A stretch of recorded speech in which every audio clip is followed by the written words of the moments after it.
Bueno, buenas noches, mi nombre es Joaquín Emanuel Pú García y este es mi proyecto final de la materia de Derecho Penal Legal. Vamos a hablar un poco sobre la definición del derecho penal formal. Es un conjunto de normas que rigen la conducta externa de los hombres en sociedad, las cuales pueden imponerse a sus destinatarios mediante la fuerza de que dispone el Estado.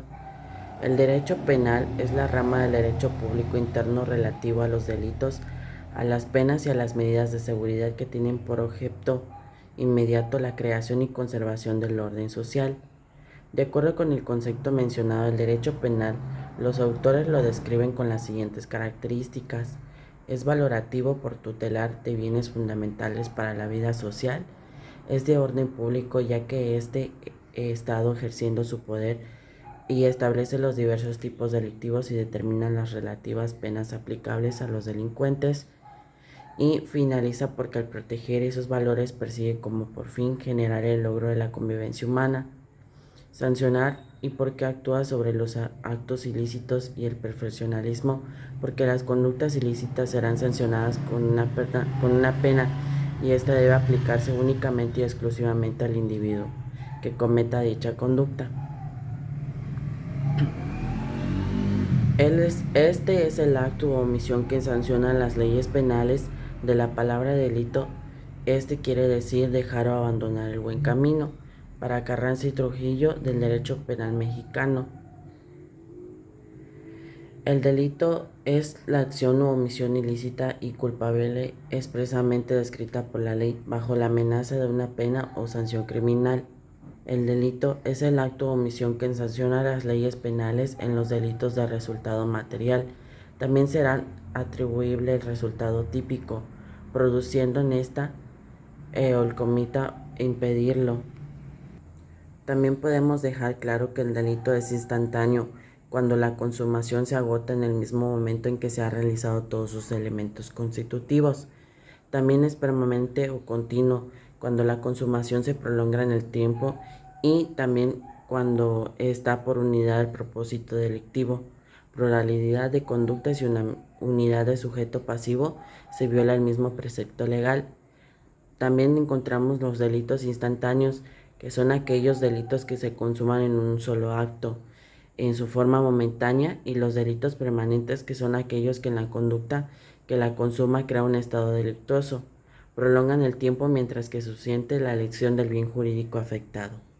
En esta vemos que la sanción es la consecuencia jurídica que el incumplimiento de un deber produce en relación con el obligado, a efecto de mantener la observación de las normas y reponer el orden jurídico violado.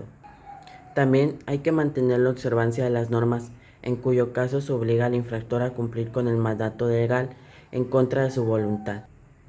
Cuando no es posible lograr de manera coactiva la realización de la conducta que dispone, la norma y la sanción pueden constituir en obtener el infractor una prestación económica equivalente a la obligación incumplida. La sanción es una medida correctiva establecida por el orden, con el objeto de provocar una conducta humana que el legislador considere benéfica para el grupo social. También pueden ser de naturaleza el órgano competente para su aplicación, que distingue entre las sanciones judiciales y las administrativas. Dentro de nuestra legislación, únicamente se hace alusión a las penas y medidas de seguridad para la aplicación de la sanción. Vamos a abarcar un poco sobre el artículo 24. Las penas y las medidas de seguridad son la prisión, el tratamiento en libertad, el internamiento y tratamiento en libertad impunibles, confinamiento, prohibición de ir al lugar determinado, sanción pecuniaria, se deroga y se decomiso de instrumentos y objetos de productos del medio ilícito, amonestación, apercibimiento, caución de no ofender, suspensión o privación de los derechos. Al hablar del sistema penal es un conjunto, y este se refiere al punto donde el poder y el hombre se enfrentan con la mayor intensidad y es el máximo riesgo, ya que es el punto crucial de la vida social, moral y política, quedando a la vista de los demás ondas convencionales del Estado y de los valores racionales del hombre. El delito y la sanción constituyen principios insuperables en el ámbito penal, imposible de olvidarlos o equivarlos, ya que todo sistema penal está construido sobre esta base. Su manifestación se toma decisiva desde el momento de generar la ley, objetiva, que también constituye el primer ejercicio del poder de castigar al Estado. Para entender un poco la teoría del delito es necesario partir de un concepto y de esta manera aprender cuál es el objetivo y la finalidad y sus distintos sistemas. La teoría del delito representa una parte de la ciencia del derecho penal que se ocupa y de explicar qué es el delito en sentido genérico, descomponiendo el concepto del delito en un sistema de categorías jurídicas, facilitando así la aplicación de la ley penal. Es una parte de la ciencia del derecho penal que comprende el estudio de los elementos, tanto positivos como negativos, del delito, así como la manera en la que se lleva a cabo este. Tiene como objeto atender el cumplimiento de un cometido, en que consiste en determinar si existe o no un delito.